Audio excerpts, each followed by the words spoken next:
ऊदल ने आला से कहा, अगर मृत्यु की बात है तो आएगी तो वह 7 तालों में भी नहीं छोड़ेगी, और नहीं आई तो कोई नहीं मार सकता। अब जल्दी से थोड़ी सी फौज लेकर मांडवगढ़ पर चढ़ाई करो। अगर आप में से कोई भी साथ ना जाना चाहे तो मैं अकेला ही जाऊंगा। ऊदल की बात सुनकर मलखान बोले, चिंता मत करो, मैं तुम्हारे साथ चलूंगा। फिर ऊदल ने ताला सैयद से कहा, चाचा जी, आपने तो हमें पाला है और संभाला है, अब आप ही हमें रास्ता बताओ जिससे हम अपने उद्देश्य में सफल हों। ताला सैयद ने उत्तर दिया, बेटा ऊदल, तुम चिंता मत करो, जहाँ मोर्चा सबसे ज्यादा हो वहाँ मुझे खड़ा करना। अब सभी जाने के लिए उत्साहित हो गए। तब मलखान ने ढेबा से कहा, मांडवगढ़ पर चढ़ाई करने के लिए कोई शुभ मुहूर्त निकालो। ढेबा ने फिर पंचांग उठाया और सही समय बताया और बोले कि सभी योगियों का भेष धारण कर लो। फिर 5 जोगियों के लिए गुंदरी मंगवाई गई और उनमें जगह जगह हीरे मोतियां जड़े गए और 5 हथियार रखने के लिए गुंदरी में एक विशेष जगह बनाई गई। यह भेष इसलिए धारण किया गया ताकि मांडवगढ़ का हालचाल मालूम चल सके। फिर सभी ने जोगियों का रूप धारण कर मोहबे में अलग जगाने के लिए जाने लगे। देखते हैं माता दिबला और रानी मल्ला हमको पहचान सकती हैं या फिर नहीं। मलखान की यह योजना सबको भा गई और सब मंडली एक साथ चल पड़ी और तरह तरह के भजन और राग गाने लगी। माता मल्ला के द्वार पर जाकर अलख जगाया। बाधी ने सूचना दी कि बड़े पहुंचे हुए जोगी आए हैं। रानी मल्ला द्वार पर जोगियों को देखने के लिए आई। उन्होंने जोगियों को नहीं पहचाना और पूछने लगी, जोगी कहां से आए हो और भिक्षा में क्या लेने की इच्छा है। तब ऊदल ने कहा, माता धोखे में मत रहना, मेरा नाम उदयचंद राय है। हम अपने पिता का बदला लेने के लिए मांडवगढ़ जा रहे हैं। फिर दोनों माताओं ने उन्हें आशीर्वाद दिया, लेकिन रानी दिबला भी उनके साथ जाने की कहती है। फिर सभी मांडवगढ़ जाने की तैयारी करने लगते हैं। पूरी सेना को युद्ध के लिए तैयार किया। तोपें सजवाई, घोड़े सजवाए और हाथी सजवाए और युद्ध की तैयारी करने लगे। पूरी फौज तैयार हो गई और फिर मांडवगढ़ पर चढ़ाई करने के लिए सभी निकल पड़ते हैं। मोहबा से एक विशाल सेना मांडवगढ़ पर चढ़ाई करने के लिए निकल पड़ती है। ऊदल सेना के साथ आगे बढ़ने लगते हैं। उनकी सेना पूरे 3 कोस तक फैली हुई थी। तो बारूद, हाथी, घोड़े, पैदल सवार सब इकट्ठे जा रहे थे। ढेबा ने फिर सगुन पंचांग उठाकर उनसे कहा कि युद्ध वाला भेष उतार कर जोगियों वाला चोला पहन लो। 5 योद्धा फिर जोगी बन गए और अपने हाथों में सारंगी और एक तारा उठा लिया और फिर सेना को वहीं रुके रहने का आदेश दिया। 5 योद्धा ने इसी भेष में बबूल के जंगल को पार किया। फिर सीमा फाटक पर पहुंच गए। वहां तैनात रक्षकों ने उनसे परिचय पूछा तो आला ने कहा, हमारी कुटी गोरखपुर में है और अब हम बंगाल से आ रहे हैं। देवी हिंगलाज के दर्शन के लिए जा रहे हैं, जल्दी फाटक खुलवा दो। रास्ते का खर्चा खत्म हो गया है, इसलिए नगर में भिक्षा मांगनी पड़ेगी। फिर रक्षकों ने कहा, हमें द्वार खोलने से पहले राजा की अनुमति लेने के लिए हलकारी को भेजना पड़ेगा। जोगियों को द्वार पर ही रुकना पड़ा और सैनिक राजा के पास पहुंचा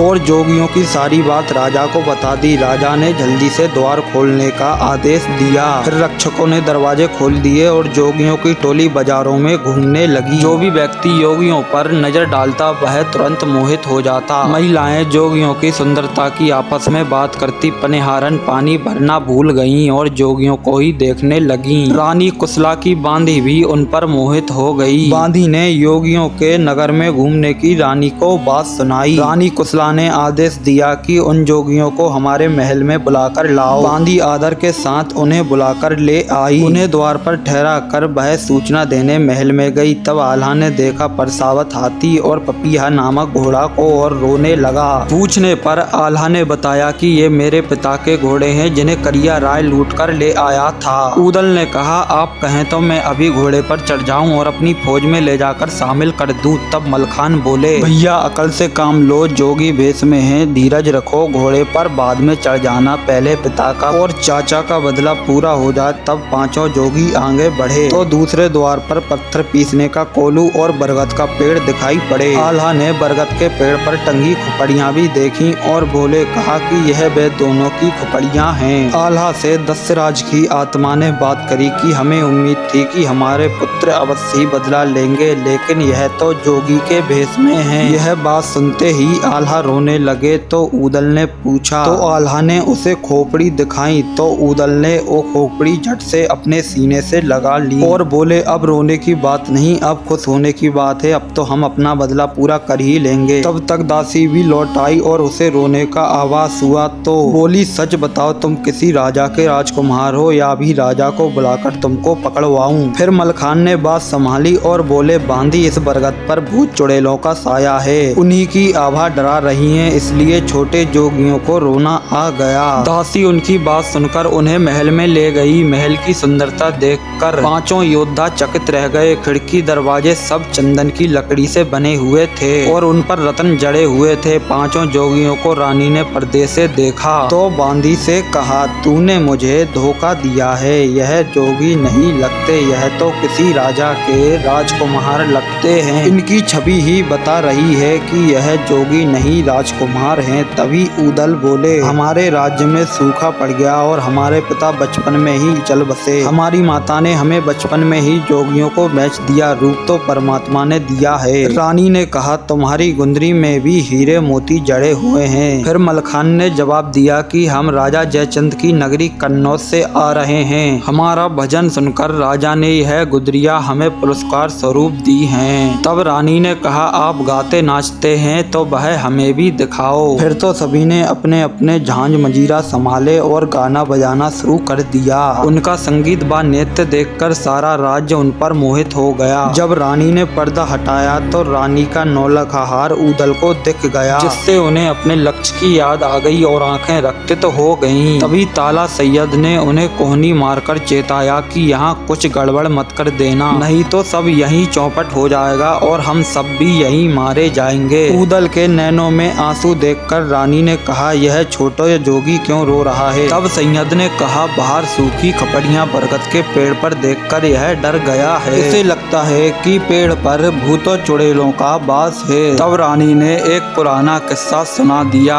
करिया राय ने एक दिन मोहबे पर जाकर लूट मचाई थी। वह अपने साथ दस्यराज और बच्चेराज को बांधकर ले आया था और उन्हें पत्थर के कोलू में पिसवा दिया और दोनों की खोपड़ी बरगद के पेड़ पर लटका दी। और उनकी आत्माएं कभी कभी बोलती हैं कि मोहबे में जो कोई छत्री हो वो हमारी अस्थियां ले जाकर गंगा में सिरा दें और हमारा पिंड दान कर दे, तब हमारी मुक्ति होगी। जोगियों को डरने की जरूरत नहीं, तुम महलों में संगीत व नृत्य दिखाओ, उनकी आभा तुमसे कुछ नहीं कहेगी। फिर रानी ने मोटी रकमों का थाल उन्हें देकर कहा, अब 3 जन्मों तक तुम भिक्षा मत मांगना। ऊदल ने कहा कि चोर लुटेरे पीछे लग जाएंगे, अगर देना ही है तो नौलखा हार दान में दे दो ताकि तुम्हारी निशानी बनी रहे। तभी रानी ने बांदी भेजकर अपनी बेटी विजया को बुलवाया। बांदी ने उसके कान में कहा कि 4 जोगी आए हैं। फिर वह समझ गई कि मोहबे के राजकुमार ही जोगी के भेष में आए होंगे। वह तैयार होकर आई तो रानी ने कहा, विजया बेटी तू अब आई है, तुम लोग फिर से अपना गाना बजाना शुरू करो। जोगियों ने फिर से नृत्य व बजाना शुरू कर दिया।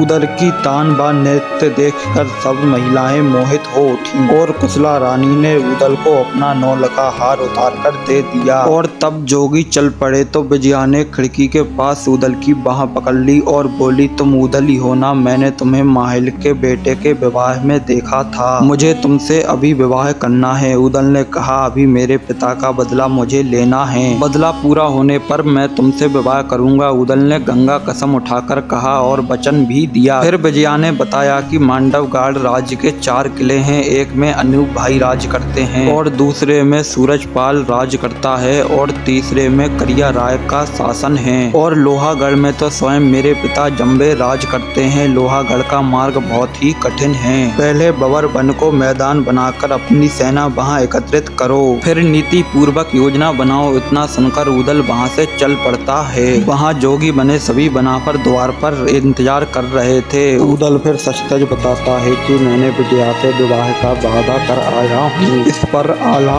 और मलखान ने जवाब दिया कि पहले जो काम के लिए आए हैं वह कर लें, फिर सभी आगे बढ़ने लगते हैं। फिर वे सब लोहागढ़ पहुंच गए। द्वारपाल ने जाकर जम्बे राजा को सूचना दी। उन्होंने अंदर आने की अनुमति मांगी। जम्बे राजा ने उन्हें अंदर बुलवा लिया। करिया राय भी उनके साथ ही बैठा था। फिर उन्होंने राजा को प्रणाम किया। इस कहानी का अगला अध्याय भी बहुत ही जल्द आएगा। जब तक हमारे चैनल को सब्सक्राइब करके बेल आइकन को प्रेस करो।